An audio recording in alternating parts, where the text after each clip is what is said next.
State of the Union. I'm Jake Tapper. Veterans' lives depend upon this decision. That's what the head of one leading veterans group told CNN, joining a chorus of concern surrounding President Trump's pick of his White House physician, Dr. Ronnie Jackson, to lead the Department of Veterans Affairs, the second largest government agency.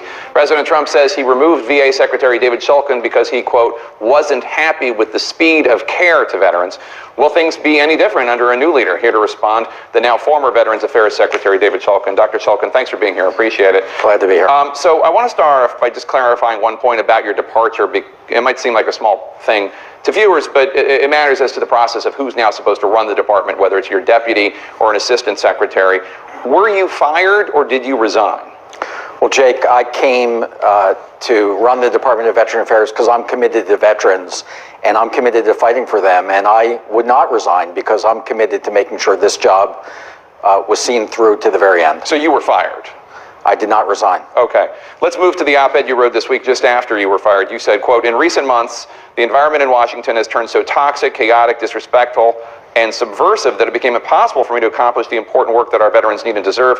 As I prepare to leave government, I'm struck by a recurring thought: it should not be this hard to serve your country.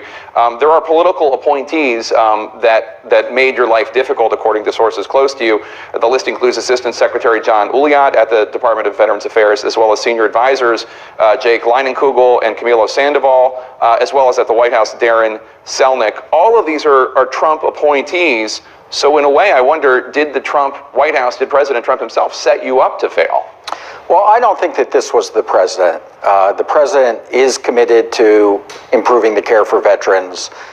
These appointees had a belief that there was a different way to do it than I was approaching it. Privatization.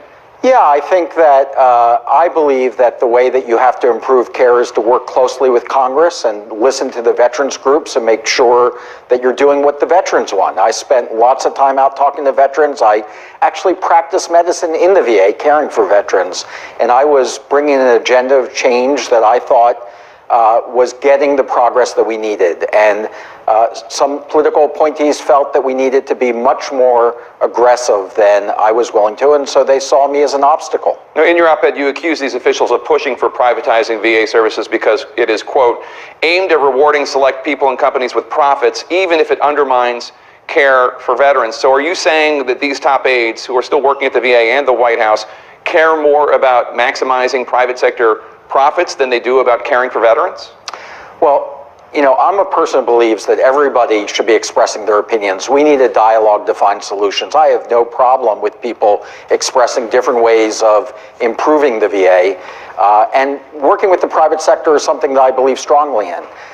These individuals, though, when they didn't see that their way was being adopted, use subversive techniques to be able to change leadership at the VA. That's the issue that I have concerns with, because there are good people at the VA working very hard to make the changes that we need for our veterans. Well, it sounds like really quite a difficult work atmosphere for you, and obviously we've seen with other people in the cabinet and the White House. The president's management style is something we talk about quite a bit. What is it like to work for a president who thrives on chaos, who has appointees who are trying to undermine you and your view at your own agency, at the White House? Does it affect your ability to do your job? Did it affect your ability, the president's chaotic style, to help care for veterans? Well, Jake, I've always had a very good relationship with President Trump. He's been clear that he wants to see us do better for veterans, and that's why I was there. So I never had any issues with him.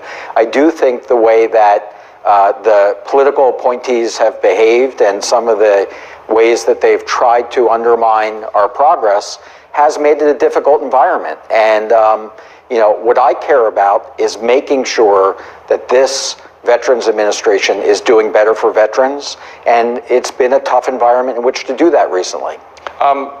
Your critics say that all of your discussion about privatization is you trying to cover up some of the ethics charges against you. You said that the controversy was really all about politics, but former Obama White House ethics chief Walter Shaub called out your behavior, writing in the LA Times, saying, deceiving an ethics official is a serious offense for a government employee. Can we agree on that? The evidence is more than enough to warrant Shulkin's termination. Your response? Well, look, you know, I've been really clear. Everything that I did was done properly, It was pre-approved by our ethics team. Would you do anything differently? I think what the IG found, Jake, was that a staff member had made essentially some problems in the way that they put the paperwork through.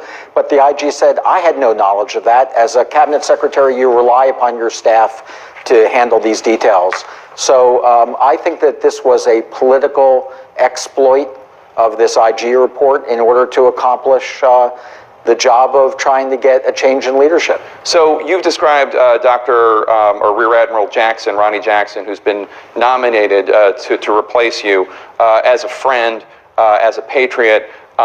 You said you'll do everything you can to help him if he's confirmed. He has not the kind of experience that a lot of people who care about veterans would like to see in a nominee. This is the second largest government agency in the entire country. Are you encouraging members of the Senate to confirm him? Well, look, the Senate has to make up their own mind, and it's important to follow the process, which is to do a proper vetting. And I don't think there should be shortcuts in that. But I do believe that the president needs somebody that he has confidence in to get this job done, and somebody that he's got a good rapport with. I think that's important. Running the VA is a very tough job. I know that. It's going to take a lot of skill to do it, and I think Dr. Jackson is going to need a good team, because this is a team effort to make the type of changes that we need to fix this system. But you're declining to officially endorse him? I've said I believe in Dr. Jackson's values. I think that's important. I know that he cares a lot about veterans, and I believe that he will work well with the president.